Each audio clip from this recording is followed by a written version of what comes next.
नमस्कार जय जगन्नाथ मो लक्ष्मी आपण मानक स्वागत जनाऊँगी मो रोषे घर को।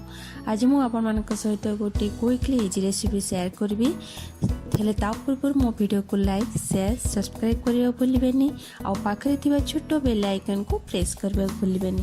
तो चलते स्टार्ट करवा बनइबा पनीर राइस स्टफ्ड आउ से सामग्री कौन आसत देखा 3 कप भात नहीं कप रे भात सहित मुझे 2टा ब्रेड नहीं स्लाइस आउ अदा कंचा लंकार पेस्ट नहीं गोटे टीस्पून नहीं स्वाद अनुसार पनीर नहीं 100 ग्राम। एबे से भात रे ब्रेड अदा कंचा लंका पेस्ट आउ लुण पकाई तो भल भाव में चकड़ी नवा।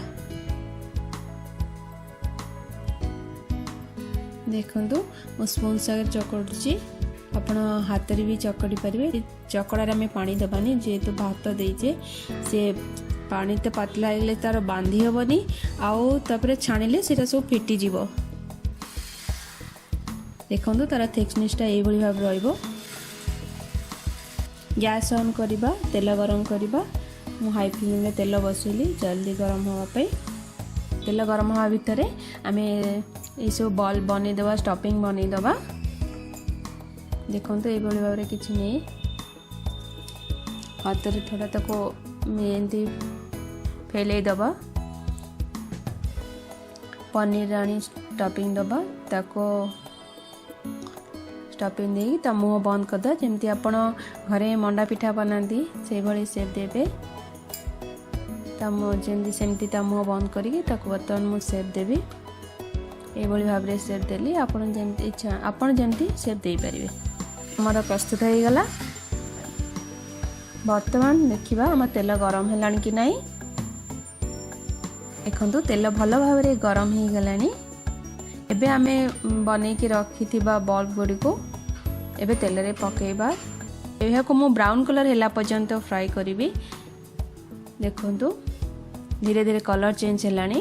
एबे फ्राई हो गलानी तो उल्टाई दबा आर पट साइड फ्राई आपे।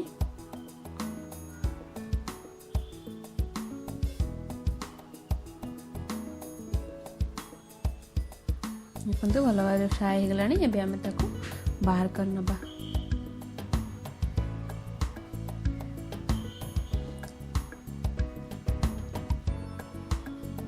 बाहर करके टिश्यू पेपर रे रखिबा कि तार एक्स्ट्रा ऑयल सोक कर नबो।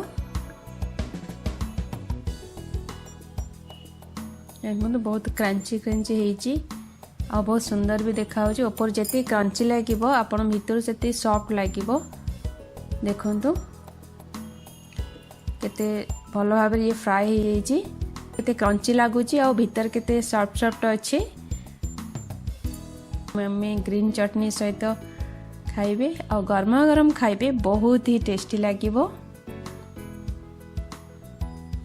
आपण खातु अन्य मानक खुआतु आ वीडियो शेयर करंतु आ केमिति टेस्ट लागिला आपण कमेंट बॉक्स में लिखि निश्चय जणातु। Thank you.